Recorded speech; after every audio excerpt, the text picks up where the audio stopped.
It's a beautiful spring day.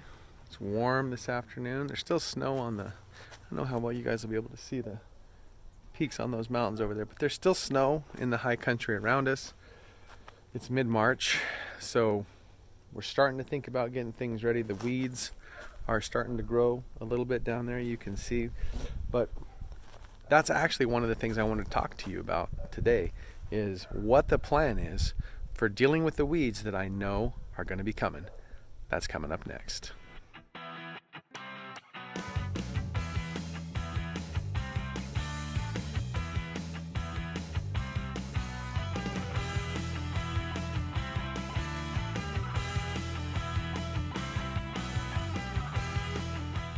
So over the years, one of the things that I have discovered here in our climate, zone 6B, high desert, kind of arid space, is that this lighting is really horrible. Sorry, but I can't see if I am out there in the sun looking at you. Anyway, one of the things that we deal with, two things that we deal with here actually that are pretty important for the concept of today, is it's dry. Like, it's a high desert. We don't get a lot of rain at all. It's super hot in the summertime, and that can create some pretty serious issues. And out here in the country particularly, it's very weedy. Like, we have pasture on the other side of the fence here, and until we get the new fence pickets put up, that was just the wind. That's going to be something that we have to deal with, is this weed pressure from this constant steady flow of blown in weeds. It's not to mention the fact that, we have lots of invasive type weeds here too. Like, I think that most of this stuff here, like you can see, I don't know how well you guys can see this as I pull this out of here. Like, yeah, this is going to be a good example. Okay, so, when you see a weed like this one, this is called rhizomatic expansion, or something to that effect. If not, it sounds technical, right? Basically what that means is this plant uses rhizomes. It uses its roots to expand. And so if it's growing over there in that field, or in these pathways, or anything like that, then we're going to have weed pressure, and they're going to try to creep into the beds, which last year the beds were fresh enough because they were tilled freshly, and so those roots hadn't penetrated yet, and things went really well. But I know that this year it's going to be worse. There will be more weed pressure. In fact, they're already here, early in the spring. It's not even spring break yet, and I've already got weeds coming up in these beds, like they're here. So I've learned from watching Charles Dowding that one of the best way to deal with these types of perennial weeds is just to continue to pull them and decrease the reserves of this root that is fueling all of the expansion. So we just want to try to weaken it. The main way to weaken it is to continually pull off the new growth and do everything you can to make sure that the plant cannot photosynthesize. Because if the plant can never photosynthesize, then those roots are never being replenished, and it's just constantly an output with no inputs.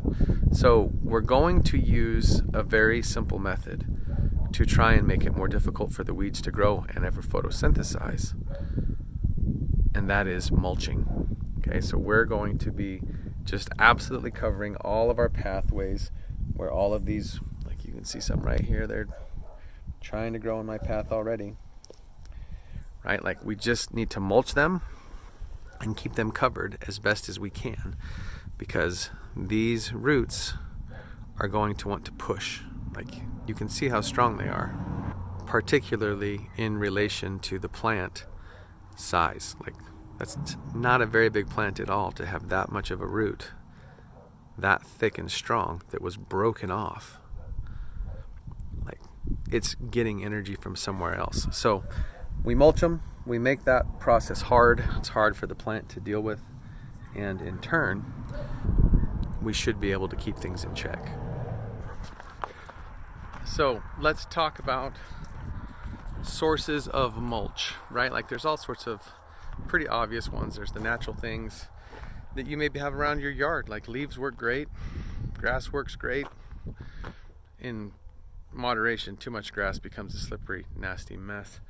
But you can do some things with some stuff, but the one that I prefer the most is hay and straw.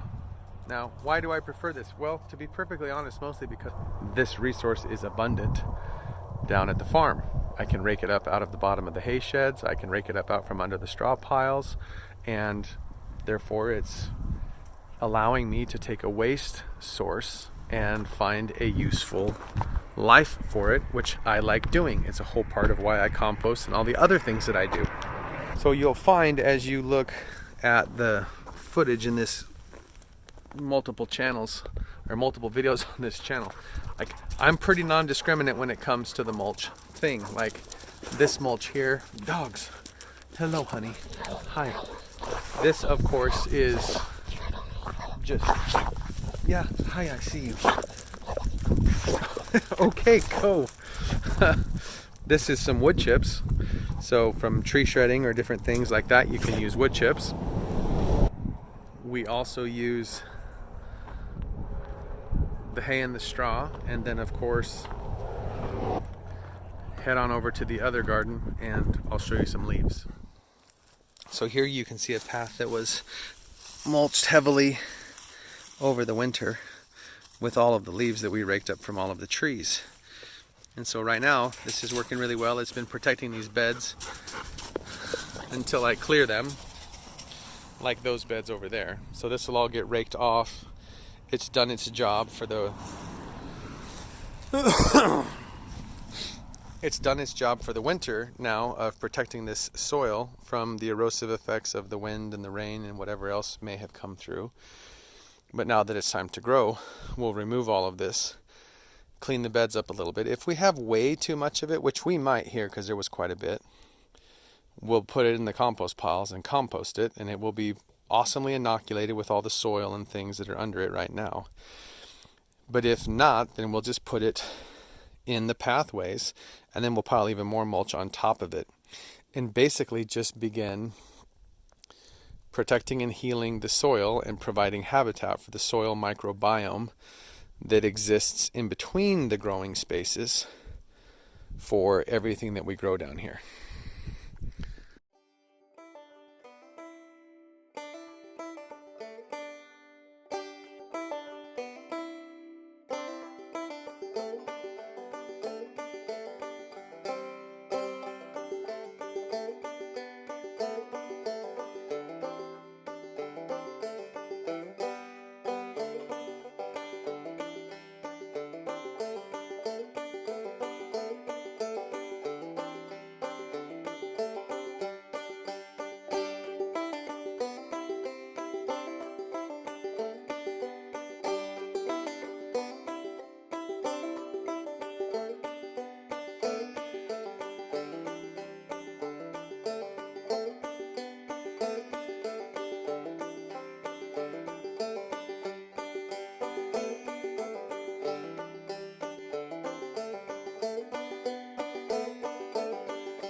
So one of the key things to this strategy, especially here in early spring, is that you need to wet it down. Okay, what wetting it down does is allows it to kind of get some moisture in it, which sort of locks all of the pieces together. And then you stomp on it and walk around all over it, and that packs it down close to the ground so that if the wind comes up, it doesn't blow it all away. That's critically important here in early spring, especially if you put it down pretty dry and don't wet it down and then you have a big windstorm come through before any rains. I put them both down here side by side so that you can see the difference, at least aesthetically, initially, between the hay, which is here, versus straw over there. Now, obviously the biggest difference there is that the straw was dry when it was cut. And so it goes down with a very kind of earthy tone and looks the way that it looks. Hay, on the other hand, was still kind of green when they baled it. And so initially when you wet it down, it will have this kind of green tint to it like this. Eventually the sun will bleach it to look like that, and this will all just sort of blend together into one nice mulched area.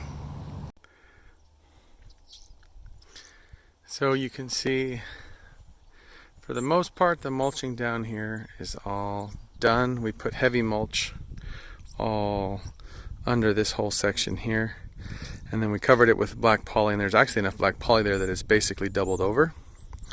And so we've got basically a massive surface mulch happening there that should be feeding the worms underneath, and they'll be protected. The wind blew that up last night, so I need to figure something out there and get it a little bit more laid down. But I'm really happy with how the mulching around this garden here came together. Now, the discerning eye is going to notice that there's a lot of wasted space, particularly out in there, but that's because of how we want to use this space. Like, for us, being in this garden is as much as enjoying the beauty of the garden as it is the amount of productivity that's here.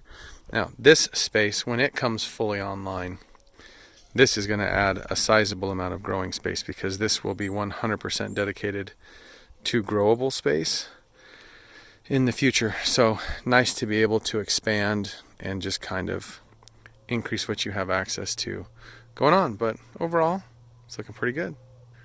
Thanks for tuning into this one, everybody. If you haven't thought about it yet and you've enjoyed this content, please consider giving it a thumbs up.